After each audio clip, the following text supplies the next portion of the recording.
जो जमीन सरकारी है वो जमीन हमारी है, यही नारा लगाकर वक्फ बोर्ड ने पूरे देश में सरकारी जमीनों को अपने कब्जे में ले लिया।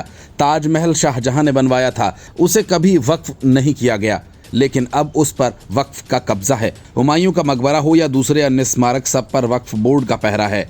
लेकिन वक्फ संशोधन विधेयक के कानून बनते ही वक्फ बोर्ड का ये पूरा खेल खत्म होने वाला है।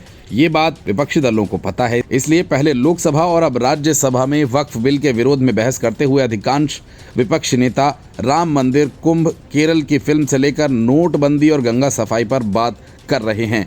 लोकसभा में ओम बिरला ने खींच कर अखिलेश यादव से कहा भी था कि अब जरा वक्फ बिल पर भी कुछ कहिए, और राज्यसभा में यही काम जेपी नड्डा को करना पड़ा।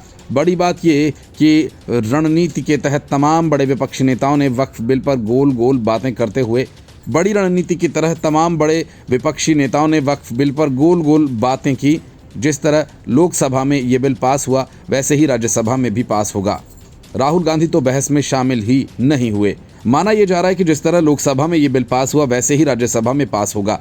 वक्फ संशोधन बिल पास होने के बाद यूपी की 98% वक्फ संपत्ति पर खतरा मंडराने लगेगा। यूपी की ये वक्फ संपत्तियां अभी तक राजस्व रिकॉर्ड में दर्ज नहीं है, इसलिए इन संपत्तियों के मामलों में अब वक्फ बोर्ड नहीं बल्कि संबंधित जिलाधिकारी ही फैसला लेने के लिए अधिकृत होंगे।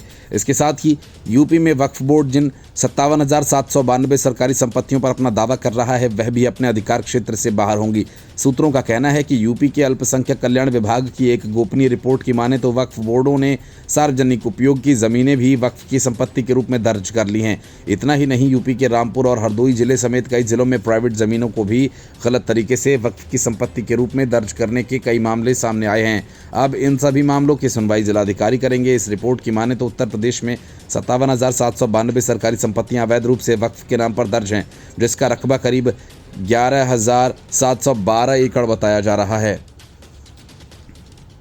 अब देश में वक्फ संशोधन बिल लागू होते ही ये सभी संपत्तियां वक्फ के बाहर हो जाएंगी। अगर अलीगढ़ मंडल की वक्फ प्रॉपर्टी की बात करें तो अलीगढ़ में 1400 वक्फ संपत्तियां हैं, जिसमें 1358 सुन्नी और 42 शिया वक्फ की हैं। इसके सबके साथ हाथरस में सभी 553 संपत्तियां सुन्नी वक्फ की हैं और कासगंज में कुल 575 संपत्तियों में से 568 सुन्नी और 7 शिया वक्फ की हैं, जिन पर अब खतरा है। वक्फ के पास अब वही संपत्तियां बच जाएंगी जो पूरी जांच पड़ताल के बाद वक्फ की साबित होंगी। इसके साथ ही राज्य सरकार और एएसआई संरक्षित इमारतों में स्मारकों पर भी वक्फ को कोई दावा या कब्जा करने का अधिकार नहीं होगा।